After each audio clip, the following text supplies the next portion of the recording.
তো বন্ধুরা, সকাল সকাল চলে আসলাম নতুন একটা ভিডিও নিয়ে। সেই সৌন্দর্যের ভিতরে চারিদিকে সবুজে সবুজে মোড়া একদম ধানের ক্ষেত।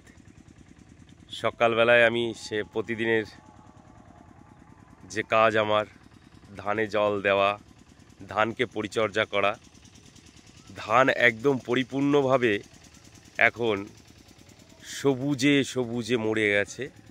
আর এদের সম্পূর্ণ গাছে ধানের থোর এসে গেছে, আপনাদের দেখাবো। যাই হোক, আমি এখন জল ছেড়েছি ধানে। তো দেখুন কত সুন্দর লাগছে, ফাঁকা মাঠ, কেউ নেই। ওই যে আমার শ্যালো মেশিন চলছে। তো বন্ধুরা, সবাইকে একটু সুযোগ করে শেয়ার করে দেবেন যে আমার এই ভিডিও অনেকেই তো ধান কিভাবে চাষ হয় সেভাবে এখনো দেখেনি। দেখেন কি সুন্দর একটা পরিবেশ, না দেখলে অনুভব করা যাবে না। ওফ, মন কেড়ে নেয়। অপরূপ অপরূপ দৃশ্য। তো বন্ধুরা, ধানের গাছের আজকে বয়স 60-62 দিন। তো এখন জল তেমন একটা লাগে না, 2-3 দিন পর পরই জল দিতে আসি আমি ধানের ক্ষেতে। সুন্দর গ্রামের পরিবেশ, হালকা হালকা কুয়াশা, সকালবেলার সুন্দর একটা নজারাই খুব আলাগ। ও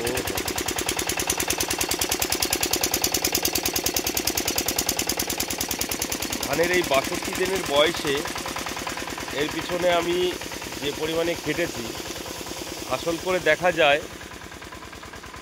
চাষ অল্প জমিতে চাষ করলে ধানের চাষির তেমন বেশি লাভ হয় না। কারণ আজকাল কৃষকদের খরচা একটু বেড়েই গেছে, কেননা লেবার কস্ট অনেক বেশি।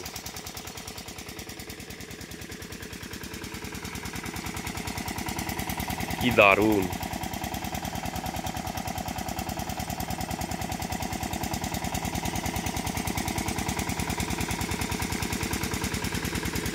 ওদিকে সবুজ আর সবুজ।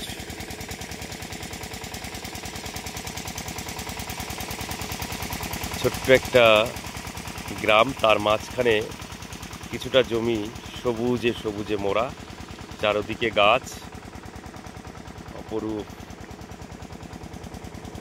দৃশ্য নিয়ে।